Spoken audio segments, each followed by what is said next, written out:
Good evening, and tonight we begin with a decision that Pentagon officials, NATO commanders, and intelligence analysts across multiple continents had long feared, quietly anticipated, and are now racing to respond to. A decision that did not unfold over months of negotiations or drawn-out diplomacy, but over a stunning 48 hours. 48 hours that sent shockwaves through Moscow's military command, triggered emergency meetings inside the Kremlin, and forced Vladimir Putin to urgently reassess his entire war strategy in Ukraine. Because what the Trump administration announced today crossed a line Russia believed would hold.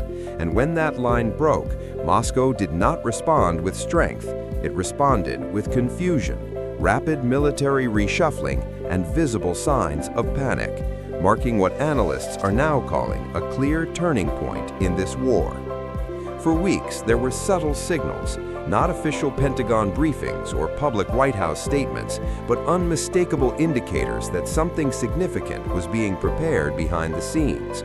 Unusual weapons logistics through Eastern Europe, encrypted communication spikes between Washington and Kyiv, and then suddenly, silence. The kind of silence intelligence professionals recognize immediately, because when Washington goes quiet, something major is about to happen.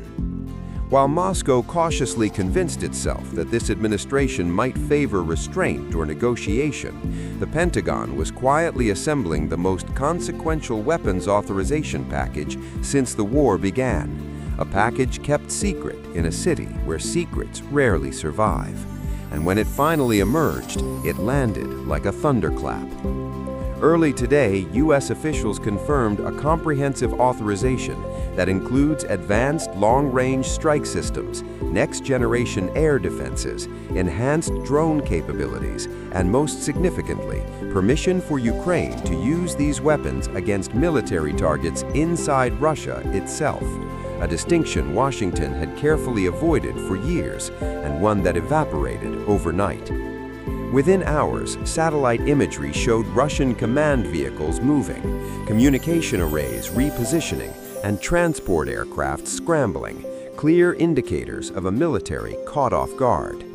This was not symbolic messaging, it was a strategic shift, and Moscow understood that immediately. Within hours of the announcement, Ukrainian forces began executing what analysts describe as pre-planned offensive movements, not reactive positioning, but coordinated execution, signaling that Kyiv and Washington had been aligned on this moment for weeks, if not months. Precision strikes followed, targeting logistics hubs, command and control centers, and ammunition depots deep inside Russian-held territory, locations previously considered untouchable, striking not cities or civilians, but the nervous system of Russia's war machine, and doing so with accuracy that surprised even Western observers. These were not lucky hits, they were surgical operations backed by real-time intelligence, underscoring a new level of integration between U.S. intelligence capabilities and Ukrainian military planning, a development that has left Moscow scrambling. Russian air defenses were forced into impossible prioritization choices, communication networks were disrupted, and forward positions reinforced just days earlier were hit almost immediately, exposing vulnerabilities Russia did not believe existed. This was not retaliation, it was demonstration, a message that escalation will be met with decisive response. Analysts now believe Moscow's recent provocations were designed to test Washington's resolve, to see whether unpredictability would translate into hesitation, but instead, they triggered one of the most decisive responses of the conflict.